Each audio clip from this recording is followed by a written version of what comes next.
कोई भी खेल ऐसा नहीं है डेफिनेटली जहाँ पे कोई ऐसे खदशात ना हो चोट लगने के, तो जहाँ पे खेलना है वहाँ पे चोट लगनी है। और जो काम हम कर सकते हैं और इसके ऊपर सबसे अच्छा काम जो है वो जगह पर भी होता है, पाकिस्तान में भी है। एक ये तो हम प्रिवेंटिव मेजर्स हैं, हम एहतियाती तदाबीर कर रहे हैं। इसके हवाले से बहुत अच्छा रोल यहाँ पे ये हो रहा है कि आपकी अपनी जो भी टीम है, अक्सर देखा है जो आपकी क्लब की टीम भी होती है, उनके पास भी फर्स्ट एड बॉक्स उन्होंने रखे होते हैं, उनके पास या पैरामेडिकल स्टाफ ऐसा होता है जो थोड़ा सा ट्रेन भी हो। और जो आपकी नेशनल इंटरनेशनल जो टीम्स है डेफिनेटली उसके अंदर तो ये लाजमी चीज़ है, डॉक्टर्स आपके पास है, फिजियोथेरापिस्ट आपके पास होते हैं। लेकिन हम यहाँ पे वो चीज़ें डिस्कस करेंगे जिसमें अफगानी साहब ने कहा कि मैंने खुद भी 2012 तक 4-5 साल से पीछे थे, वो बैच खुद भी इनके टीम की रेस्क्यू की तरफ से मुझे याद है 2011 में भी टेक्निकल शुरू हुआ था, 12 में मैच हुआ था। और मेरे सामने ऐसा हुआ कि बाई चांस वो टर्न करने लगे तो एंकल जॉइंट जो होता है वो टर्न हो गया। वो वहाँ से जब टर्न होता है तो क्या होता है, अभी टूटती तो नहीं है लेकिन वो जोड़ जब निकल जाता है। और वहाँ भी मैंने देखा, आपने भी अक्सर, क्योंकि आप तो आपको ठीक है, हम समझते हैं कि गरम गरम उसको जब वो टर्न करके सही करने ऐसा हो जाए।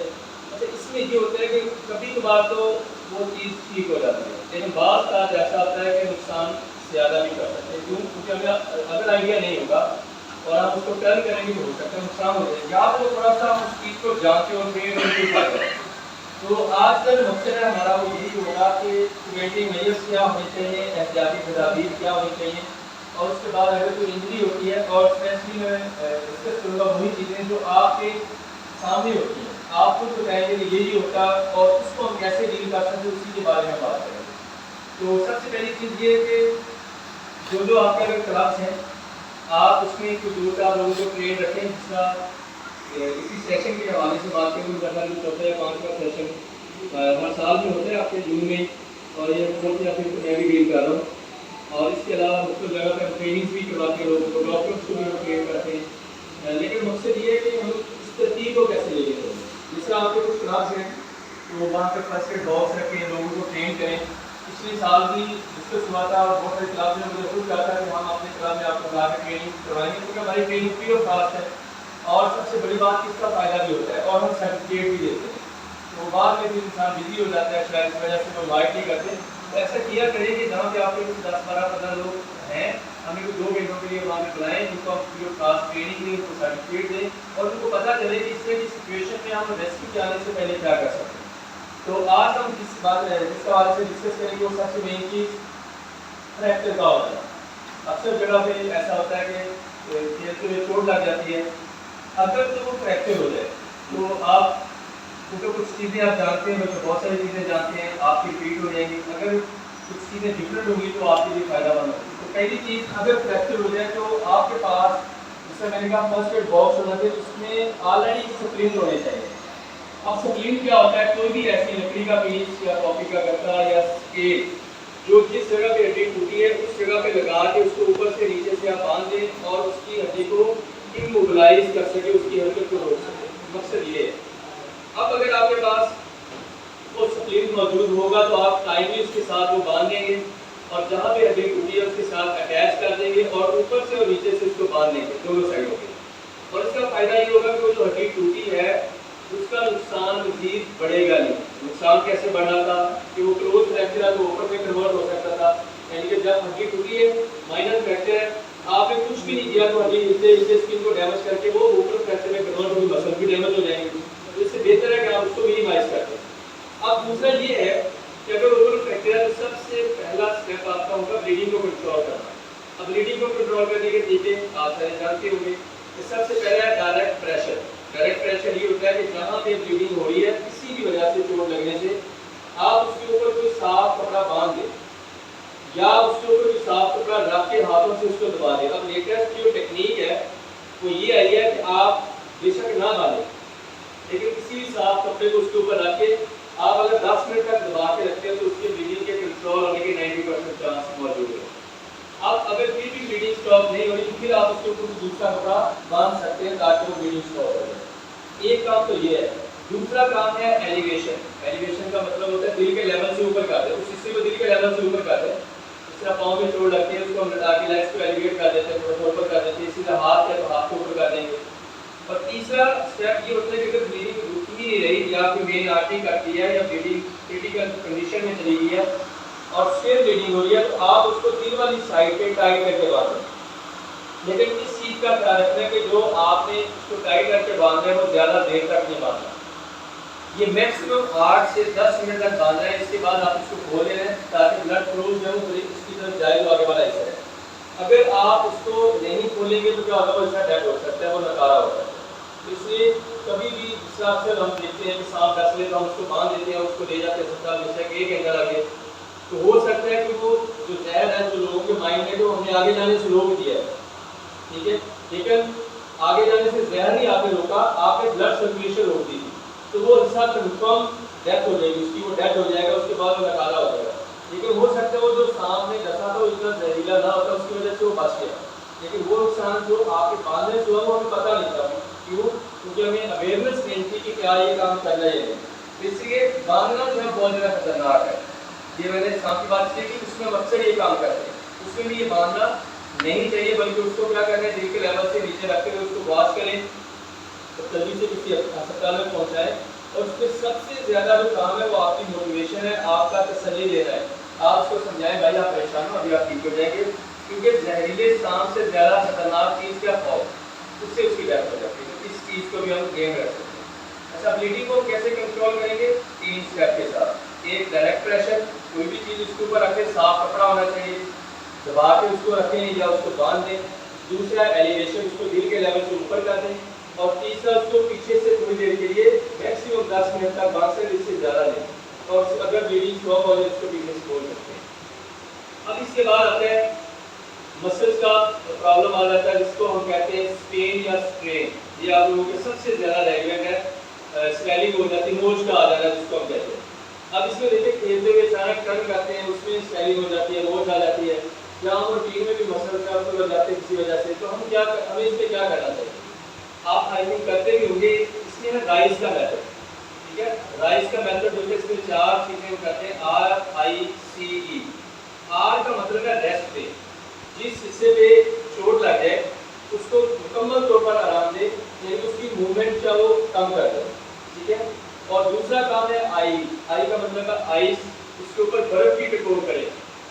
बर्फ की टकोर अक्सर आपने देखा होगा, जो खिलाड़ी जहाँ पे होते हैं वहाँ पे आइस बैग्स वहाँ पे मौजूद होते हैं, या इथाइल क्लोराइड स्प्रे होती है, वो उसके ऊपर जो लगाते हैं, तो उससे क्या होता है, वो पेन कम हो जाती है, ठीक है।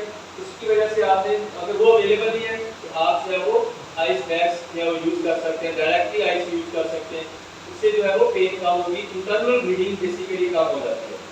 तीसरा है सी का मतलब है कंप्रेशन, मतलब आप उसके ऊपर जो है वो खिंचाव वाली पट्टी बांधेंगे, गर्म पट्टी जिसको हम कहते हैं। अक्सर आप देखते हैं मोच आती है तो क्या करते हैं, खिंचाव वाली पट्टी बांध देते हैं।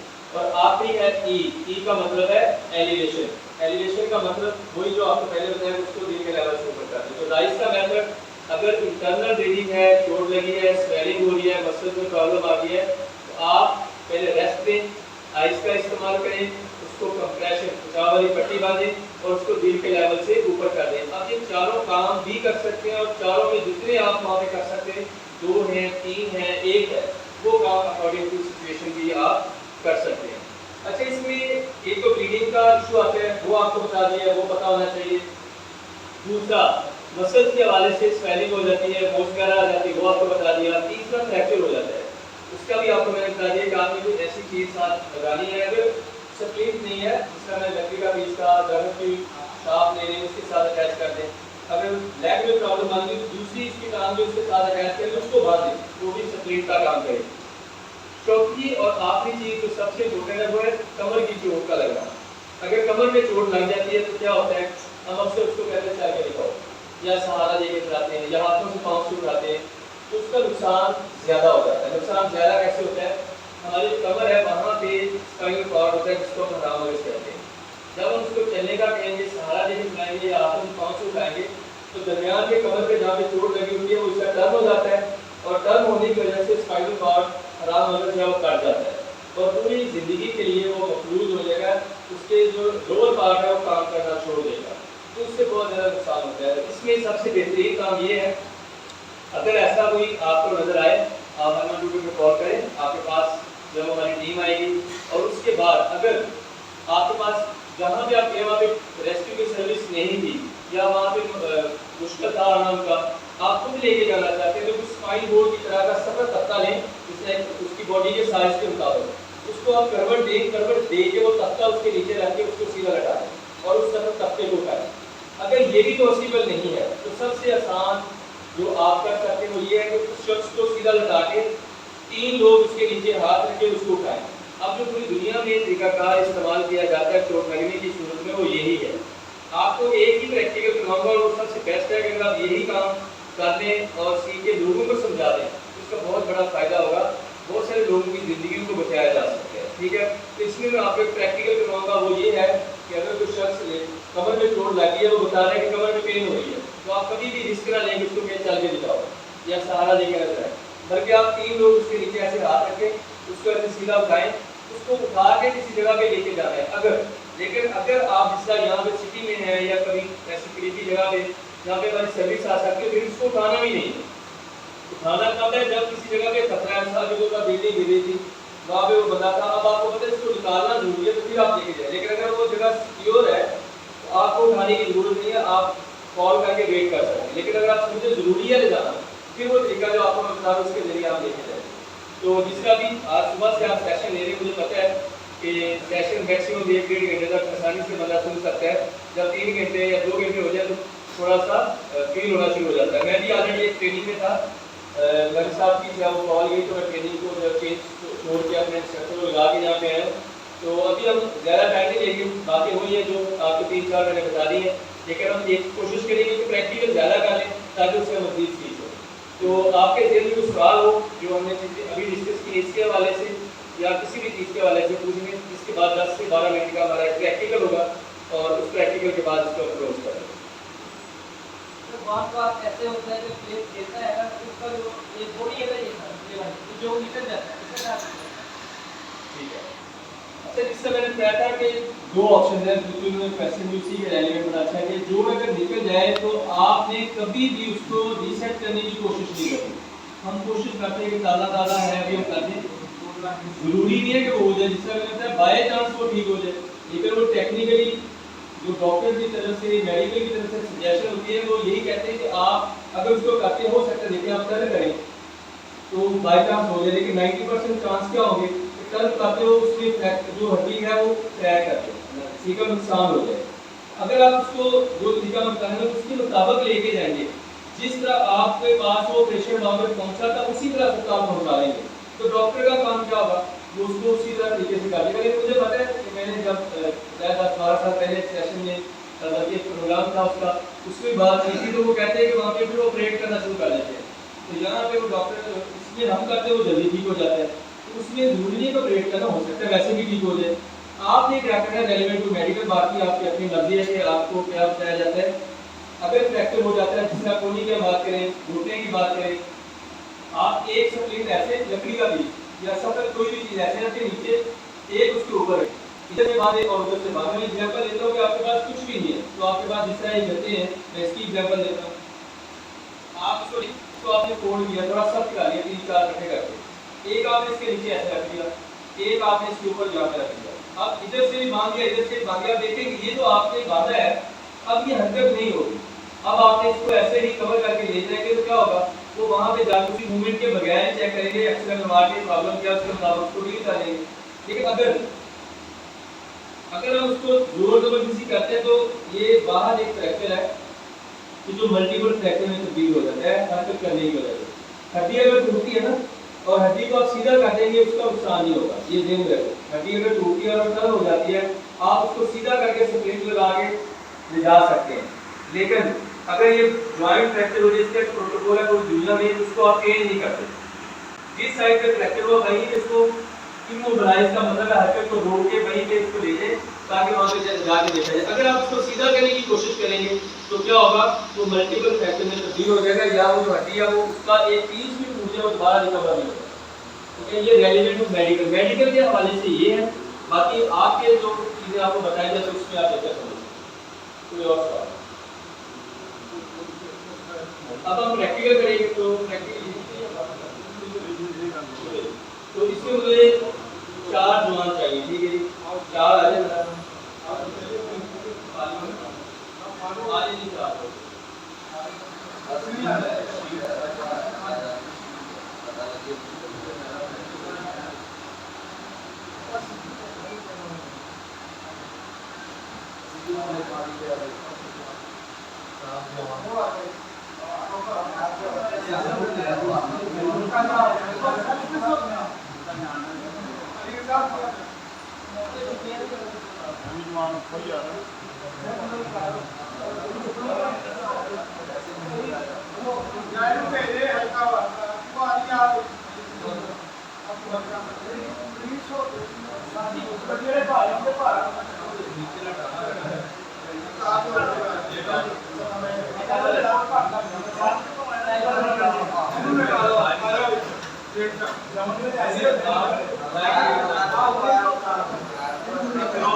अभी प्रैक्टिकली आपको समझाने लगे हैं।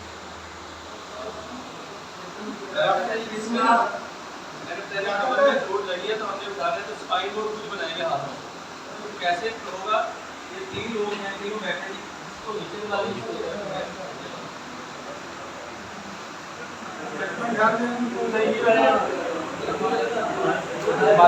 कमर में चोट लग जाए तो फिर उसके लिए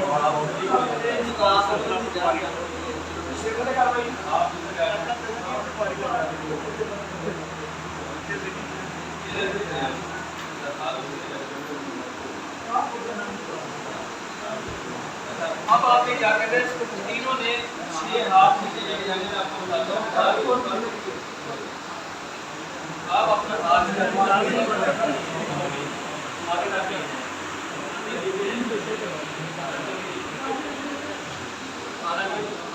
नीचे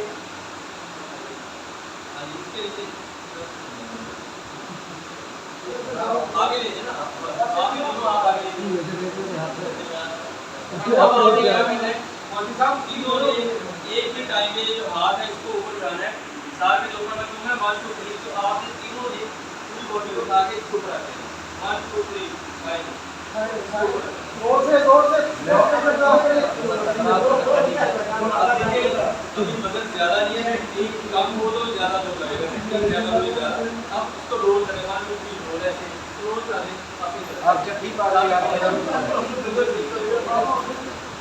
अब आपने खड़े होना है, स्टैंड अप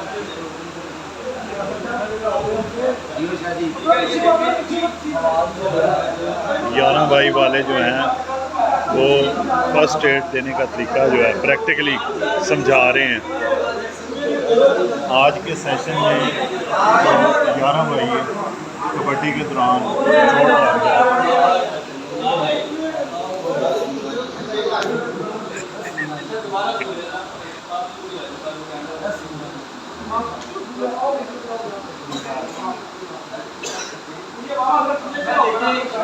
अब आप की समझ 3 बंदे, एक बंदे को अगर तरीका ना हो तो मुश्किल होगा। अभी दोबारा देखिए कि तकनीक के साथ करेंगे तो बड़ा आसान है। अब आपने क्या किया, दाया ये वाला जो है बायां नीचे दाया ऊपर रखना है, राइट वाला सारी बताने यार हेलो भाई तो भाई बार सदा ही कहना यार अपना देखो अपने साथ हाथ ले अच्छा बाजू के आगे तक अब देखिए कुछ गेट है। अब आपने भी बाहर गेट होगा 1 2 3 आप दिखाएं सारा बैठे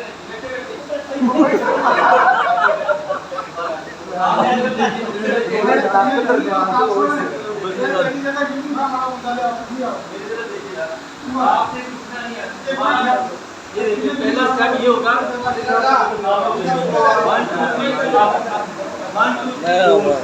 भाई तो ठीक है।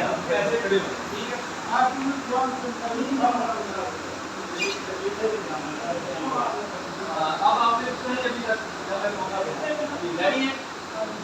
1 2 3 आप आप बस आगे रोटे को रोटे को रोकने को रखें। 1 2 3 रोल। अब आपने खड़े होना एक ही करेंगे तीनों 1 2 3 स्टैंड अप।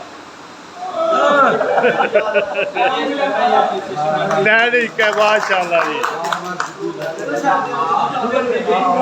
अगर इस उम्मीद को लेके जाना तो दाएं या बाएं चलना, आगे नहीं चलना, गिरना है, ठीक है। साइड पे चलते हैं। अब हम डाउन कैसे करेंगे, पहले बैठेंगे फिर अनरोल करेंगे फिर नीचे रखेंगे। 1 2 3 शिफ्ट 1 2 3 अनरोल 1 2 3 डाउन। ये कहा अब देखिए बॉडी सीधी रही है, इसमें नुकसान नहीं है बिल्कुल। अब और है जरा 4 रोल आगे पता चलता है जोर कितना लगता है यहाँ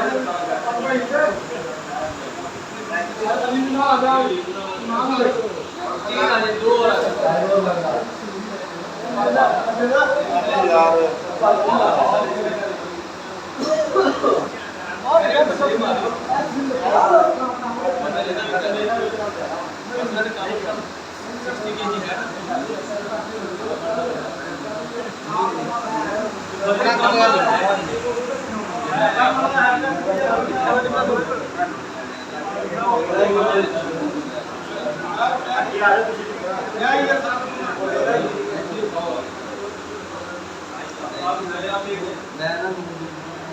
अच्छा इसमें देखिए वैसे तो वजन वजन होना प्रैक्टिस अच्छी होती है, लेकिन आपको हो सकता है हैवी पेशेंट मिल जाए तो आपको उसका भी अंदाजा भी जोर लगता है राइट ऊपर वाला और क्लोज हो जाए हाथ रखते हैं नीचे की कमांड के साथ ये साथ खाना नहीं चलेगा। रेडी है रेडी 1 2 3 अप फाइव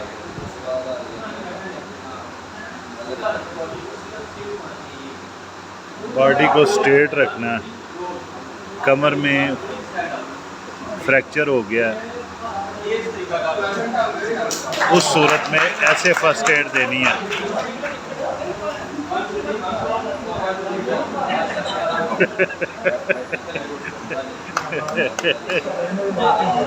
माशाल्लाह जी।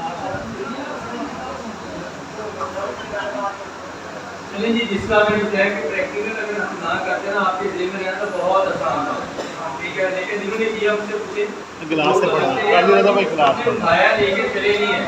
जब आप इसको 15-20 मीटर या 100 मीटर लेके जाएंगे तो नुकसान दूर करेगा। चलिए आज के हवाले से हमारा यही सेशन था और ललित साहब का बहुत शुक्रिया, आपकी मैनेजमेंट का। आप मौका दिया और इंशाल्लाह सेशन का पहले बात ये है हमने जो कहते हैं जब सेशन की बात है उसमें ज़्यादा प्रूफ है। आप जो कि मतलब हमारे यहाँ पे आ रहे हैं अपनी जिन चीज़ें आपको बता रहे हैं तो उसमें जितना टाइम था उसके हवाले से जितना बहुत है अगर एक ही चीज़ इसमें हासिल करने में हमारा बहुत बड़ा फायदा होगा। और ये आप लोगों का बहुत अक्सर होता है कि जब इंटरनेशनल प्लेयर आपसे खेलते हैं ना उनके नाक की हड्डी टूट जाती है, उसको भी हल होता है। नाक की हड्डी अगर टूटने के बगैर ब्लीडिंग हो एक ऑप्शन, अगर तो ब्लीडिंग हो तो आप 2 ऑप्शन यूज कर सकते हैं, या तो एक पैर होता वो रख सकते हैं। ये वाला जो हिस्सा है ये किसी को भी पता होगा, अगर बिल्कुल भी इससे हो जाता है ब्लीडिंग होना शुरू गर्मियों में शरीर का फूट जाना ही हो जाता है, इसमें हम पानी डालते हैं। एक ऑप्शन तो वो भी ठीक है, उसको आगे की तरफ दिखा के। तीसरा जो है ना कभी भी ये ना सोचें ब्लीडिंग ऊपर से आएगी, ब्लीडिंग का जो नाक वाली ब्लीडिंग है उसका यहाँ से मिल जाए तो आप इसको दबा दें, इसको दबाएंगे या इसके नीचे टिश्यू थोड़ा सा रख इसको दबा दें।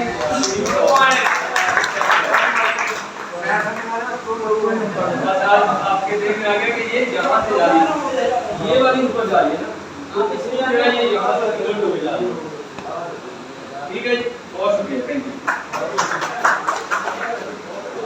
लो जी माशाल्लाह। चलो ठीक है बाबा गली तो बैठो। जो हमेशा ही हमारे जब भी दोस्त होता है जैसे आज मेरे ब्लॉग में आप देखेंगे 11 मई जो रेस्क्यू का हकूमती इदारा है किस तरह अपनी जो न्यूट्रिशन की बात करेंगे फर्स्ट एड काम करते हैं बात करेंगे और एशियन तो प्रैक्टिकली आपको समझा रहे थे। मेरे चैनल को like share comment subscribe. Flight lieutenant Pakistan air force headquarter Pakistan kabaddi team और साबिक इंटरनेशनल खिलाड़ी हैं। इनकी कोचिंग में पाकिस्तानी कोर्स ने बेशुमार